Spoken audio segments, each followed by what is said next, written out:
and welcome to another Thirsty Thursday Women's Online Wellness WOW VIP Live. Coming to you this evening from my office. You can tell that it's not the beautiful outdoor, wonderful weather we're having presentation because I'm in my office, because quite honestly, over the last few days, the internet at our home has been somewhat shoddy, shall we say. So I didn't want to take the chance of going live and having the internet kick in and out on me. In fact, my wife today spent an hour and a half on hold with the monkey brains at WOW, and then ends up getting some fella that I'm sure was in Pakistan. You know, he said his name was Jeff, and I'm sure it was Sutsugamushi, but still didn't get the problem resolved. So, yeah, I get it. They're stressed. They've got a lot of stuff going on right now. I know everybody's binge watching Netflix. So, wow, I just got a notification that my internet at work was off too. Well, I hope I'm back on. If I'm back on and you can see me and hear me, give me a thumbs up. Let me know that I'm still out, not just talking to the Ethernet. So obviously it's not just home that's having problems. It may be my office too. So let me know. Hey, Bernice. Hey, Kristen. Let me know if you're still hearing me okay, so I can, Paige, how you doing? So I can make sure, because the way these internet things are going right now with everybody doing everything online, obviously it's quite difficult to communicate and oh, good, and get some thumbs up. So I guess that means you're hearing me okay. I appreciate that. Well, as I said, my wife was on hold for an hour and a half today to finally talk to Sutsugamushi, who said his name was Jeff. Yeah, right. Still didn't resolve the problem. So that's why I'm at the office. But I didn't want to miss you guys. I wanted to make sure that I was able to do this and not be thrown off at home. So I'm here at the office, and you know, usually on these things, I just got another message. I hope this isn't a sign. Maybe this has something to do with the fact that I'm talking about scams tonight. Maybe I got hacked and somebody's trying to block the broadcast. I don't know what it is, but I hope everything's still going there, doing okay. Bernice and Virginia K. If you guys are seeing this and hearing this okay, just let me know, because I keep getting this message that it may be reconnecting, but I hope everything's still coming out to you. So tonight, I really want to talk about something that when I first thought about it, I thought, well, you know, this is really kind of downer, you know, talking about scams and people getting taken advantage of.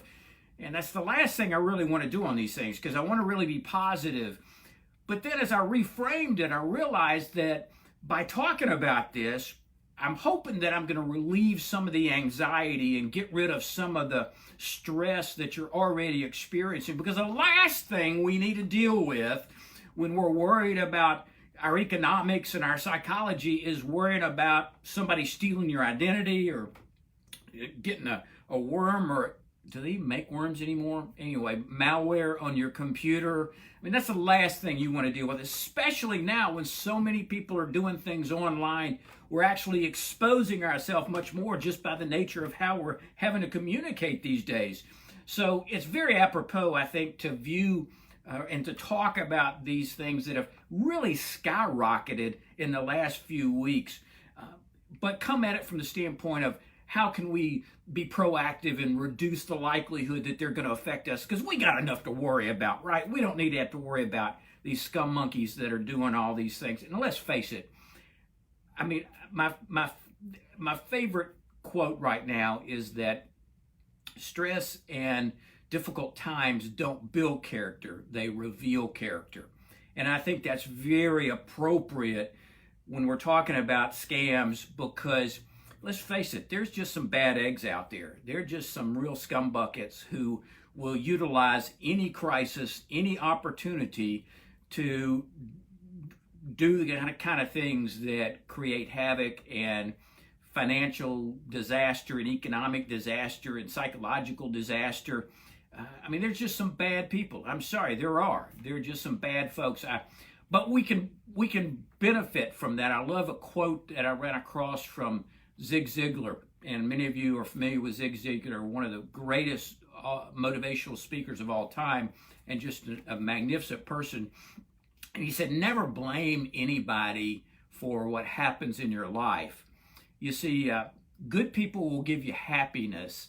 Better people will give you memories. Bad people give you experience. And worse people give you lessons. So let's take this in a positive vein. So we're gonna talk about all these negative things, but let's use it to be protective against these other things that go on.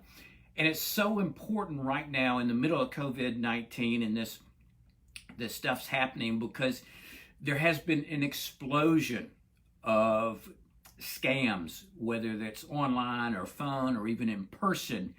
And I think one of the key things to avoiding being taken advantage of this, and believe me, it happens to everybody. I got to tell you, and I'm being real transparent here. I feel like in most instances, I'm a pretty bright guy. But I almost got taken really bad about a month ago. I got a call at the office of all people, or all places. And it was a fellow posing as a police officer. Now, some of you this may ring a bell, because this was very prevalent in this area not long ago. And this guy was, at the time, I didn't realize it, but he was impersonating a police officer, which is not a good thing to do. I didn't have to figure that out. It didn't take me long to figure out that that's not a good thing to do afterwards. But the guy was incredibly convincing. I mean, he had it down pat. He had this whole scenario talking about how I was being held in contempt of court because I didn't show up for my jury duty, which is entirely believable because I despise jury duty. I understand it's my duty and I'm supposed to do it, but I wouldn't just not show up intentionally. But he says, oh, he had that down perfect. He said, oh, well, it had been probably sent to you, but we've had a rash of things being stolen out of mailboxes, so you probably didn't get it, but that's not an excuse. And he had this whole litany of stuff.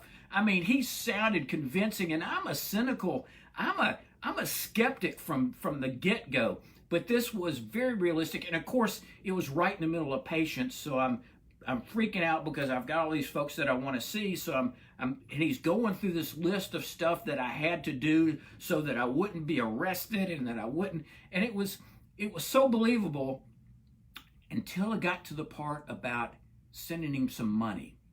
He said, we know your time is valuable and we don't want you to have to come all the way down to the courthouse to take care of this. So we can solve this problem this way. That's when the radar went off. That's when it started to say, okay, all right, something is not right. You're not passing the smell test here.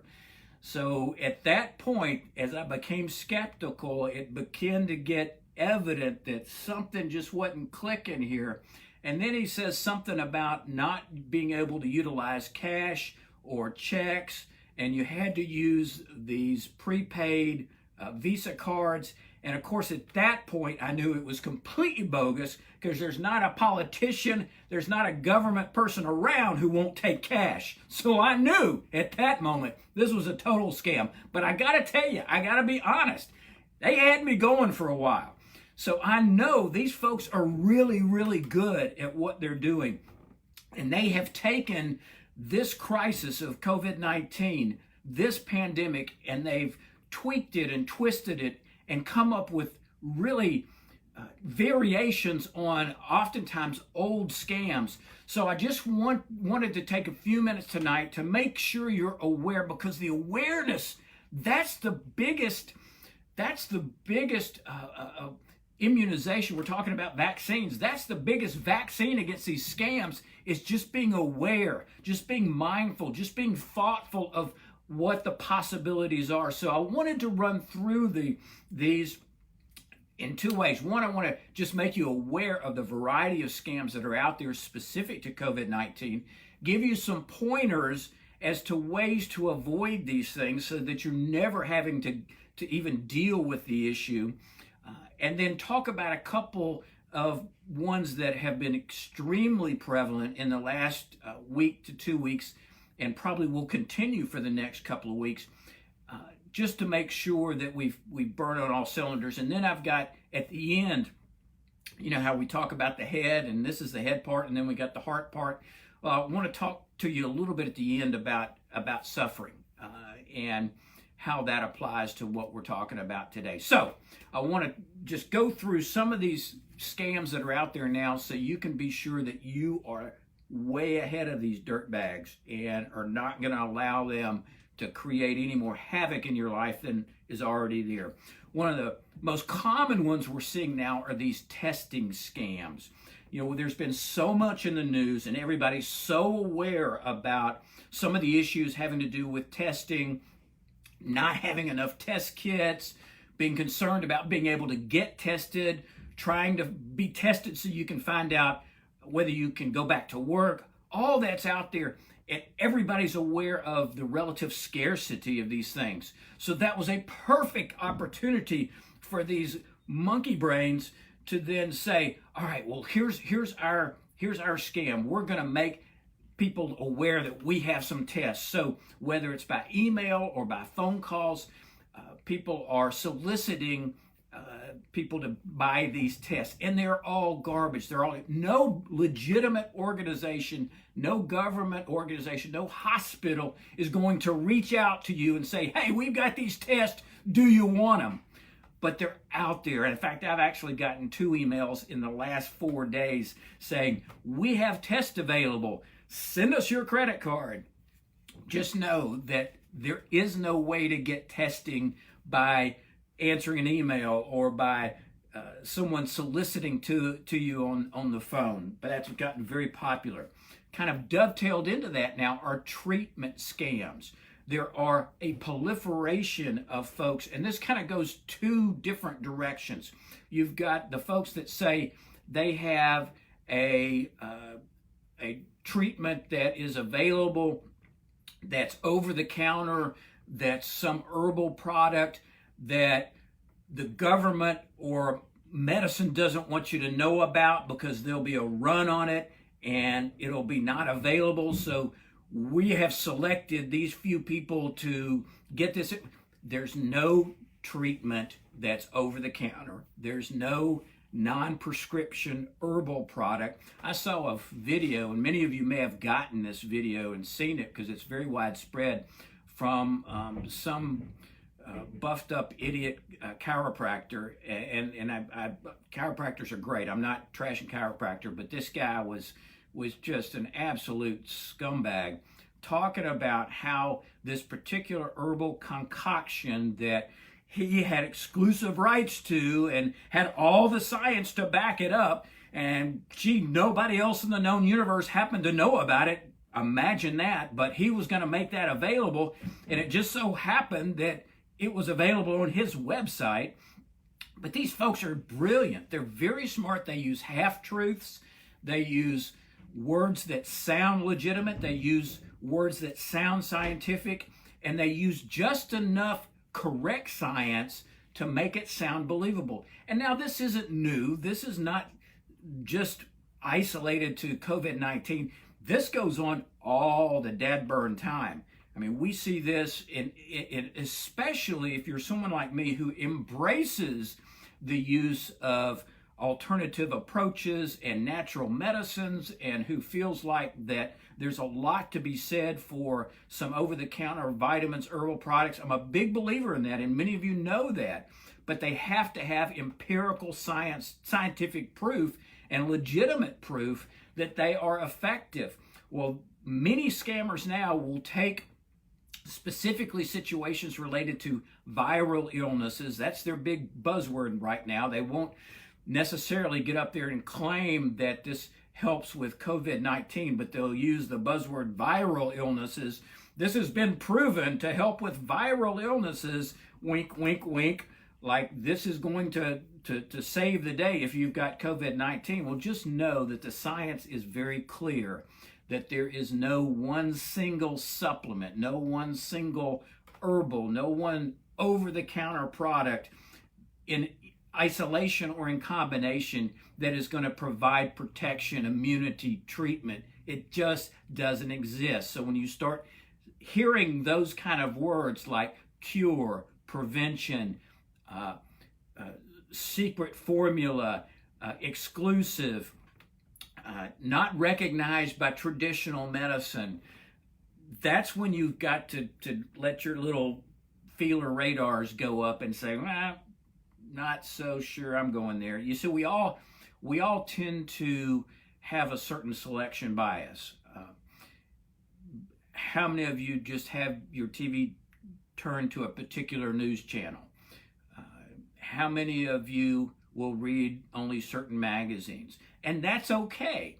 But we all have a tendency to have a selection bias. We tend to consume information that supports our own biases, and they feed off that. If you're someone who is very into natural approaches and you've maybe purchased supplements from somewhere, or you've signed up for a newsletter, you've gotten on a list, and those people will zero in on that, and they will use that bias that is healthy and good in many respects, but they'll play on that and utilize that to try to sell you something that is largely completely worthless. So just be careful about the sources. That goes really across the board.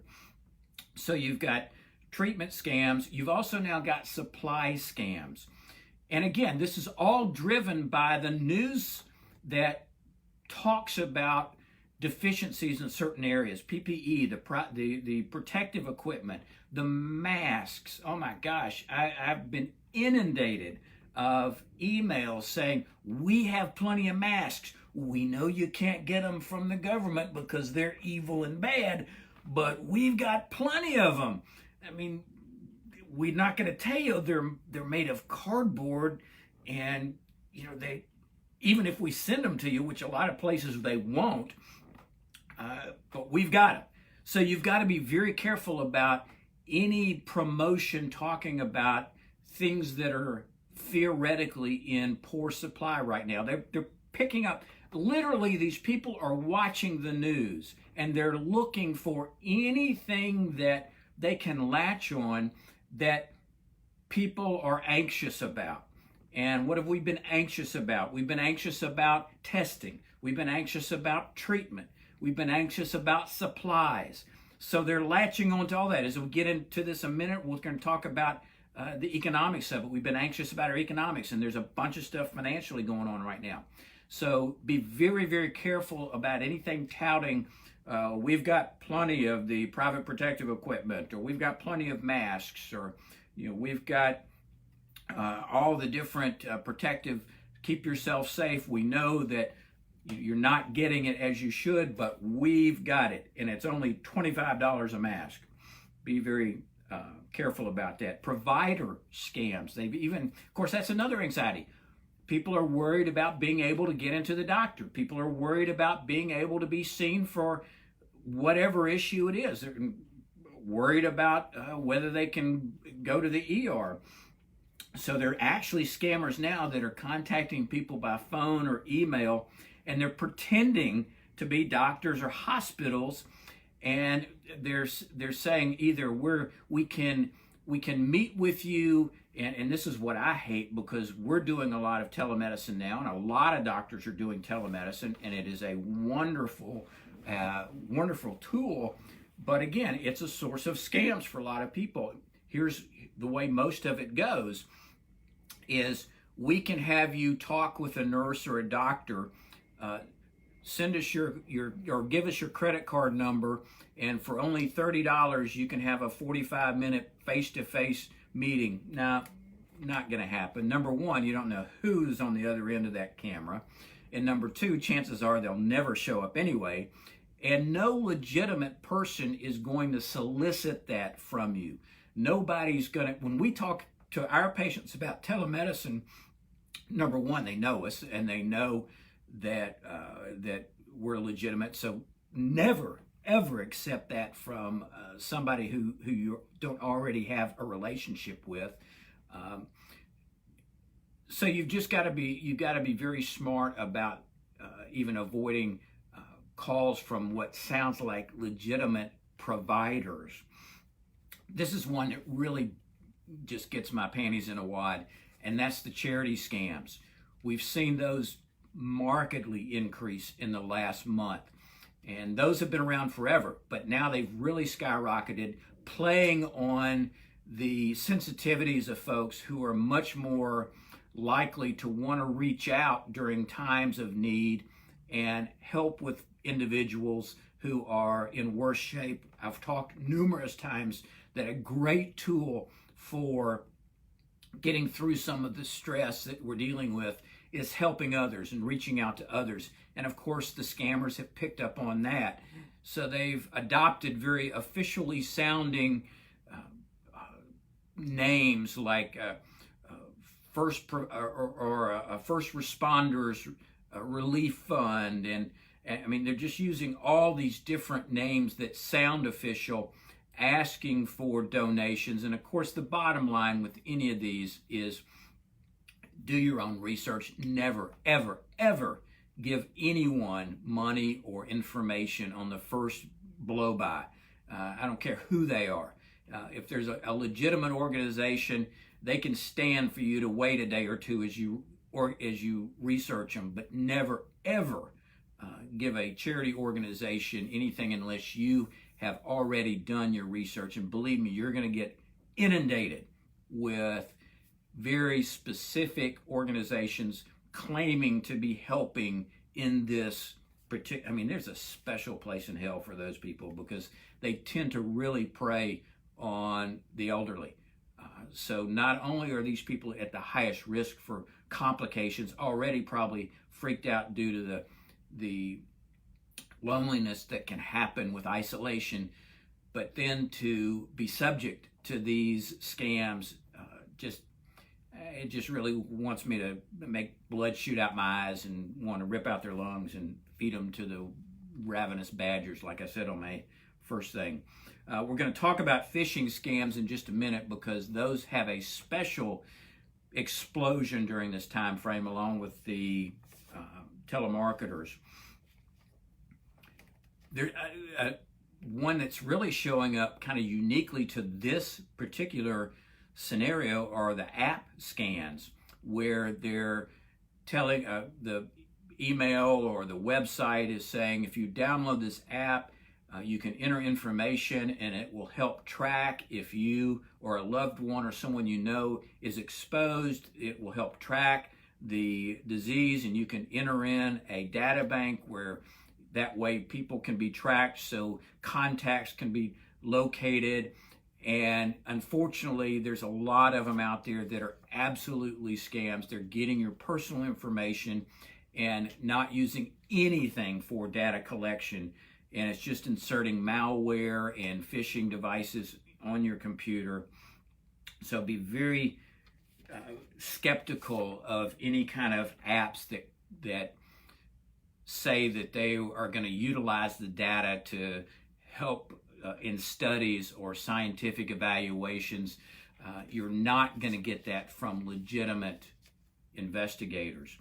And then there's the investment scams. This is one that's I found very, very interesting, because you've got people who are saying, okay, this pharmaceutical company has just discovered a treatment or a vaccine, and again, they're going to give you just enough information to make it sound legitimate, and it's their stock is going to skyrocket, and it's going to explode as soon as the word gets out that this is going to happen. And the number of scams that have popped up talking about the different things. Oh, this company has figured out how to re-sterilize masks, or this company has learned how to mass produce masks. This company has an herbal mixture and their stock is now 4 cents and it's predicted to go to $10 a share.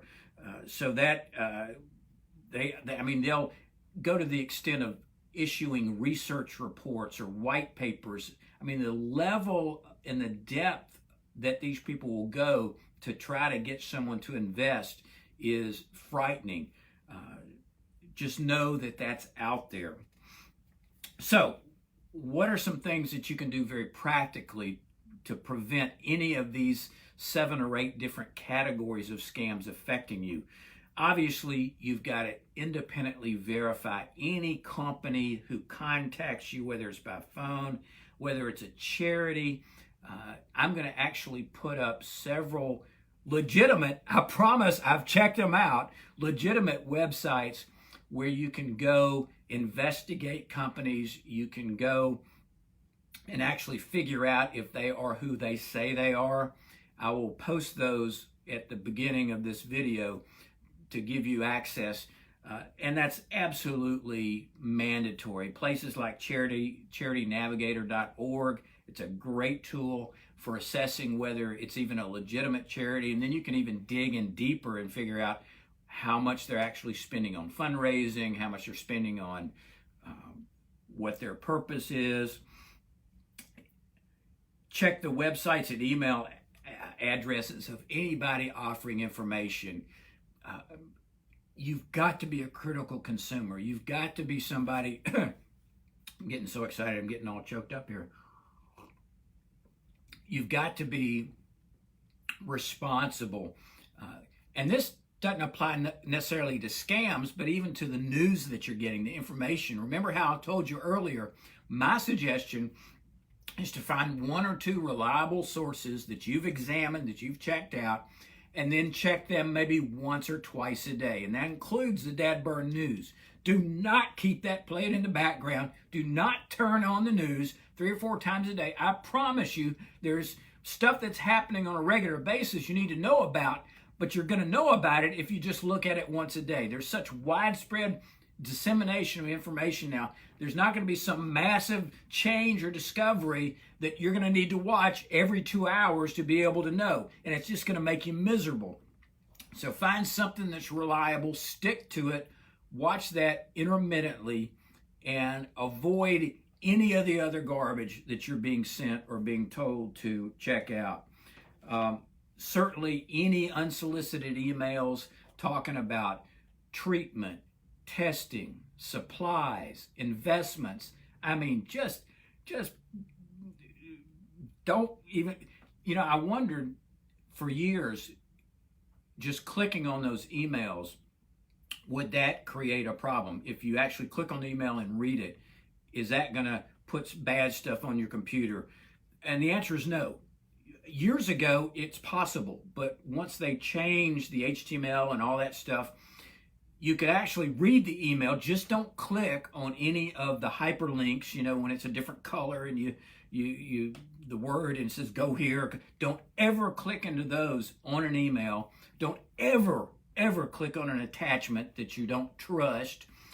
But just be at least reassured that just clicking on the email itself and reading email is not going to trash your computer. Be sure that if you don't have antivirus, anti-malware, anti-spam, this is a great time to get it, but be sure you're getting it from a legitimate seller. If you just go in and Google anti-spam or anti-malware, probably about the first 10 things that come up could be spammers or malware. They've gotten real good at this. They know all the buzzwords.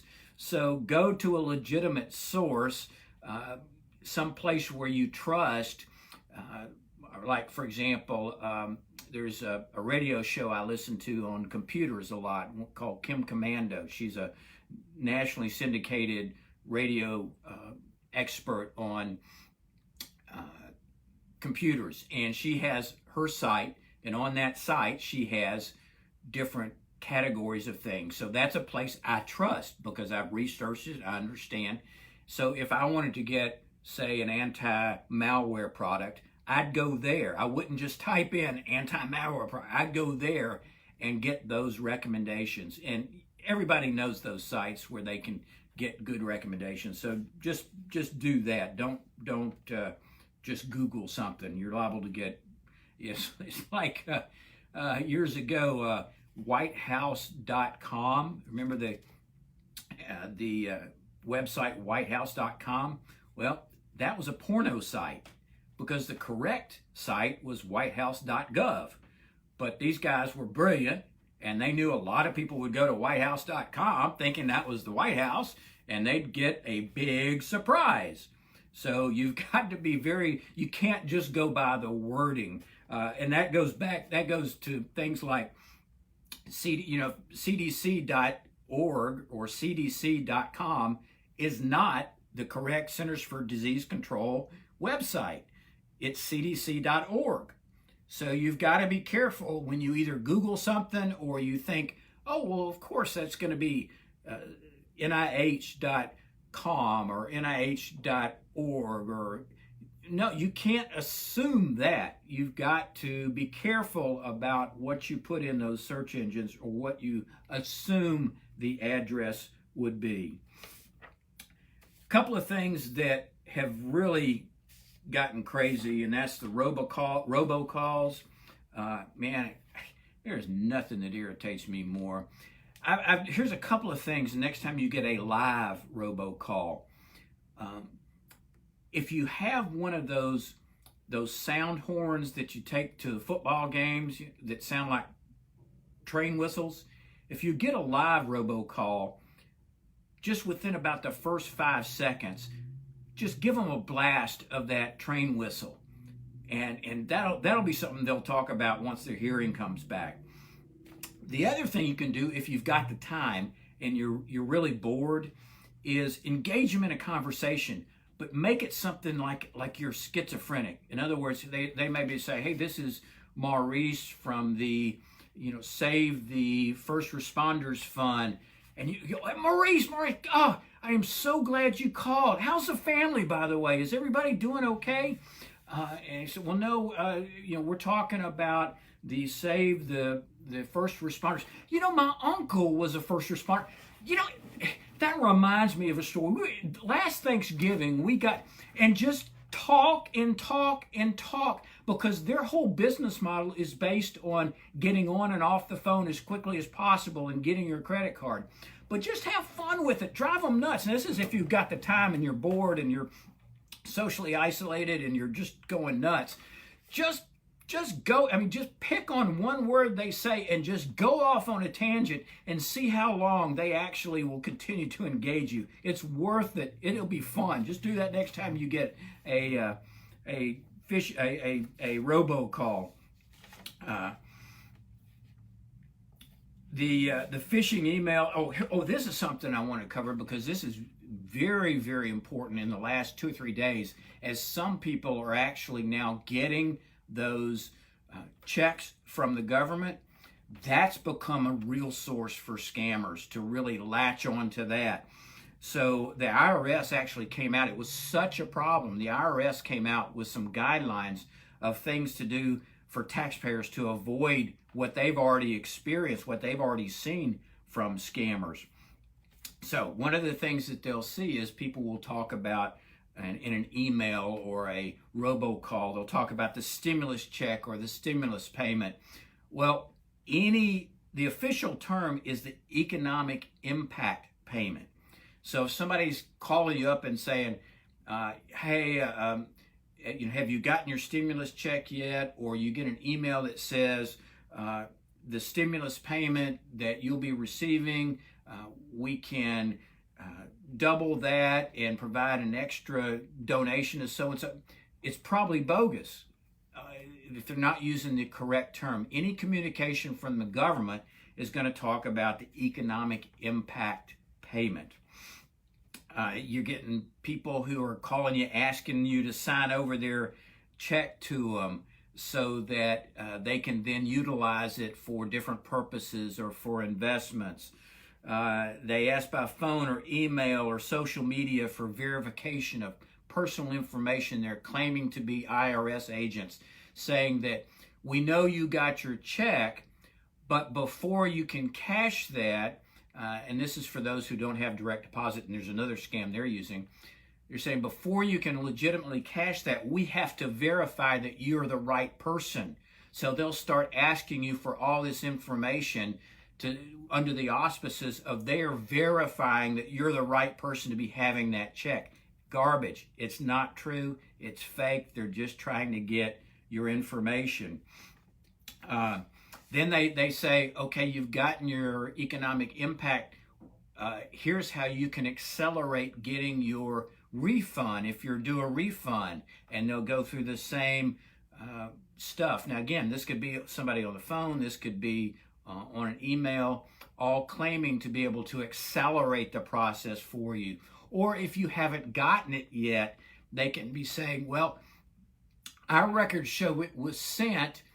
Can you verify your email address? Can you verify your home address? Can you verify your social security number?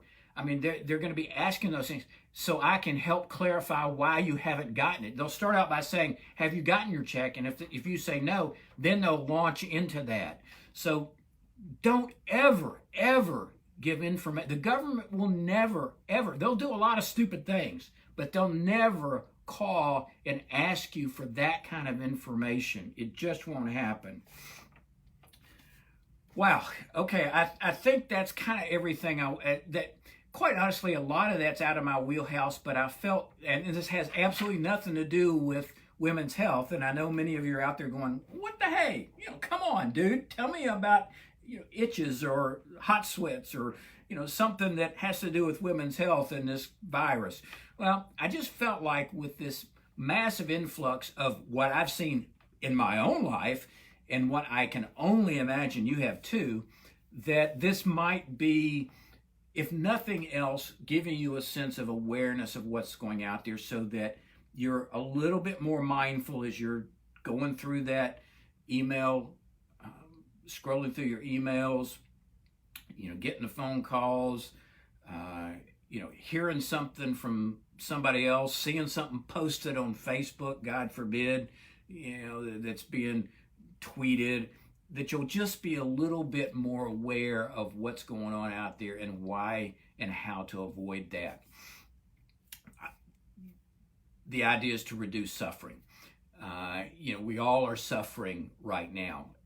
I mentioned on the news feed not long ago, I reread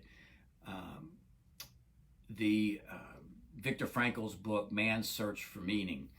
And it was a book I probably read 2 or 3 times, and not in the last 7 or 8 years. But if you haven't read it, this is an ideal time. It's a short read. You can read it in a day or two. And it's a wonderful examination of pain and suffering and how that can be turned into something of meaning. He was one of the leading thinkers in the 19th century, in the 1800s and in fact, in the mid 1900s. That's the 20th century.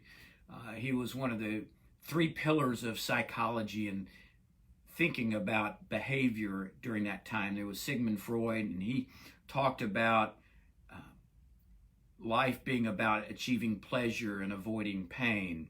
And there was Alfred Adler, who was the second big pillar of thinking, who talked about life was about achieving power.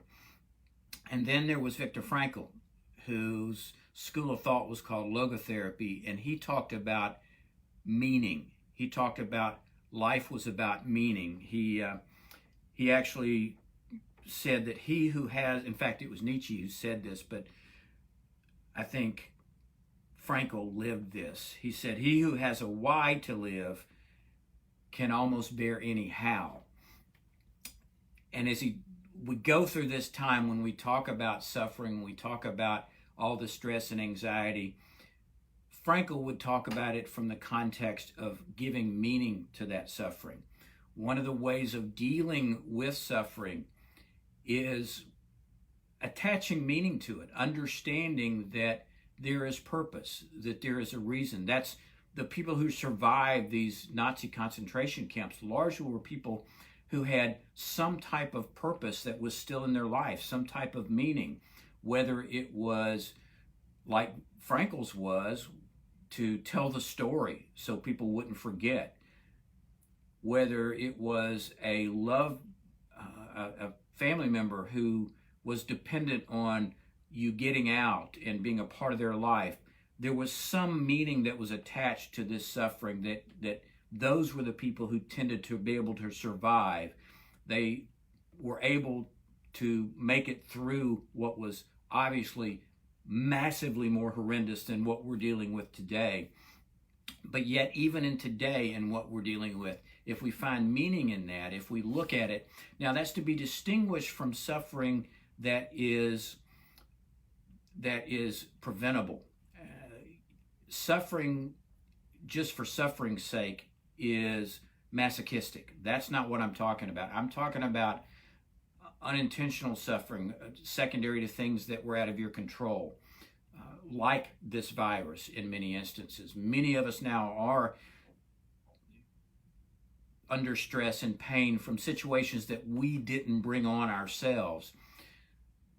So it's incumbent upon us to find meaning in that, and that's going to be different for each and every one of us. That's going to be different from moment to moment. It's something that each of us has to look at. Frankl talked about finding meaning in our work, and work is generic. That may mean anything we do. It's not just a 9 to 5. Work could be what you're doing at your home right now. It could be what you do when you volunteer. It could be your 9 to 5. Whatever it is that you do can give you meaning, can give you purpose. You can find meaning in experience. You can find meaning in other people, people that you take care of, people that you love and that love you. That can be the meaning that gets you through any suffering, through any anxiety, through any pain, understanding that there is a purpose greater and a purpose beyond that. And then attaching meaning to the suffering, the unintended suffering, the type of suffering that many of us are experiencing now. Try to find that meaning for you, and I can't give you that, and your wife or your husband can't give you that. That's something that comes from introspection, comes from trying to figure out what it is that will propel you beyond this. People who oftentimes are dealing with trauma and dealing with stress and anxiety and dealing with sadness and grief, they need that space to figure out that meaning, to find out that purpose. It's that sense of hopelessness, that sense of meaningless, that existential vacuum that oftentimes ends up in suicide and despair.